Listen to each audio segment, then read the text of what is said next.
ನಮಸ್ತೆ friends, good food land ಚಾನಲಿಗೆ ನಿಮಗೆಲ್ರಿಗೂ ಆತ್ಮೀಯ ಸ್ವಾಗತ. ಫ್ರೆಶ್ ಬೂತಾಯಿ ಸಿಕ್ಕಿದೆ ಇವತ್ತು, ಮೀಡಿಯಮ್ ಸೈಜ್ ಇದು. ಹಾಗೆ ಅದರದೊಂದು ಸಾರು ಮಾಡುವ ಅಂತ ಇದ್ದೇನೆ. ನಾವು ರಸ ಅಂತ ಹೇಳ್ತೇವೆ ತುಳುವಿನಲ್ಲಿ. ತುಂಬ ರುಚಿಯಾಗಿರ್ತದೆ ಇದು ಅನ್ನಕ್ಕೆ. ಹಾಗಾದರೆ ನೋಡುವ ಹೇಗೆ ಮಾಡೋದೆಂದು. 2 ಸಣ್ಣ ಚಮಚ ಕೊತ್ತಂಬರಿ ಬೀಜ, ಮತ್ತು 1/4 ಚಮಚದಷ್ಟು ಸಾಸಿವೆ, ಒಂದು ಅರ್ಧ ಚಮಚದಷ್ಟು ಜೀರಿಗೆ, ಒಂದು 1/4 ಚಮಚ ಮೆಂತೆ, 1/4 ಚಮಚ ಕರಿಮೆಣಸು. ಇದೆಲ್ಲವನ್ನು ಡ್ರೈ ರೋಸ್ಟ್ ಮಾಡುವ ನಾವು, ಚೆನ್ನಾಗಿ ಕ್ರಿಸ್ಪ್ ಆಗಲಿ. ಇದನ್ನೊಂದು ಪಾತ್ರೆಗೆ ನಾನೀಗ ಹಾಕ್ತಾ ಇದ್ದೇನೆ, ಒಂದು ಪ್ಲೇಟಿಗೆ. ಇವಾಗ ಇದು ಒಂದು 6ರಿಂದ 8 ಕೆಂಪು ಮೆಣಸು ಹಾಕ್ಬೋದು. ಇದು ತುಂಬ ದೊಡ್ಡದು. ಒಂದು ಸ್ವಲ್ಪ 1/4 ಚಮಚ ತೆಂಗಿನ ಎಣ್ಣೆ ಹಾಕಿ ಇದನ್ನು ಹುರಿತಾ ಇದ್ದೇನೆ. ಇದು ಅಷ್ಟೇ ಕ್ರಿಸ್ಪ್ ಆಗಲಿ. ಒಂದು ಅರ್ಧ ಚಮಚಕ್ಕಿಂತ ಸ್ವಲ್ಪ ಕಡಿಮೆ ಅರಸಿನ ಪುಡಿ, ಒಂದು ಲಿಂಬೆ ಗಾತ್ರದಷ್ಟು ಹುಳಿ, ಸ್ವಲ್ಪ ಹುಳಿ ಜಾಸ್ತಿಯೇ ಬೇಕಿದ್ದಕ್ಕೆ, ಒಂದು ಅರ್ಧ ಈರುಳ್ಳಿ, ಮಧ್ಯಮ ಗಾತ್ರದ ಈರುಳ್ಳಿ ಒಂದು ಅರ್ಧ ಹಾಕಿದ್ದೇನೆ, ಒಂದು 4 ಎಸಳಿನಷ್ಟು ಬೆಳ್ಳುಳ್ಳಿ, 3 ಟೇಬಲ್ ಸ್ಪೂನ್ನಷ್ಟು ಫ್ರೆಶ್ ತೆಂಗಿನ ತುರಿ. ಇದನ್ನೆಲ್ಲ ಹಾಕಿ ಸ್ವಲ್ಪ ನೀರು ಹಾಕಿ ಗ್ರೈಂಡರಲ್ಲಿ ಅಥವಾ ಮಿಕ್ಸಿಯಲ್ಲಿ ರುಬ್ಬಬೇಕು.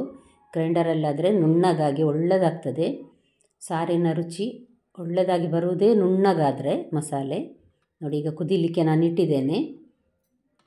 ನೋಡಿ, ಇದು ಸರಿ ಇದೆ, ಇಷ್ಟು ಸಾಕು, ತುಂಬ ದಪ್ಪ ಸಹ ಬೇಡ. ರುಚಿಗೆ ತಕ್ಕಷ್ಟು ಉಪ್ಪು ಹಾಕಿ ಕುದಿಲಿಕ್ಕೆ ಇಡುವ. ಮಧ್ಯಮ ಗಾತ್ರದ ಉರಿಯಲ್ಲಿ ನಾನೀಗ ಕುದಿಲಿಕ್ಕೆ ಇಟ್ಟಿದ್ದೇನೆ.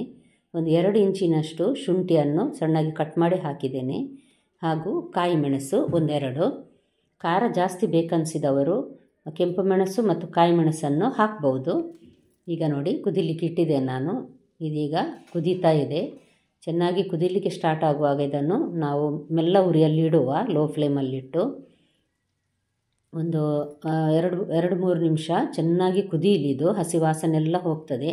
ಆನಂತರ ಮೀನನ್ನು ಹಾಕಲಿಕ್ಕಿದೆ. ಒಂದು 12ರಷ್ಟು ಕ್ಲೀನ್ ಮಾಡಿಟ್ಟ ಬೂತಾಯಿ ಮೀನನ್ನು ಹಾಕ್ತಾ ಇದ್ದೇನೆ. ಇದು ಹಾಕಿದ ಮೇಲೆ ಮೆಲ್ಲ ಉರಿಯಲ್ಲೇ 1-2 ನಿಮಿಷ ಸಹ ಬೇಡ, ಅಷ್ಟು ಕುದ್ದೆ ಸಾಕು. ಮೀನು ಇಲ್ಲಾಂದರೆ ಒಡೆದು ಹೋಗ್ತದೆ ಮತ್ತೆ, ಅದಕ್ಕೋಸ್ಕರ.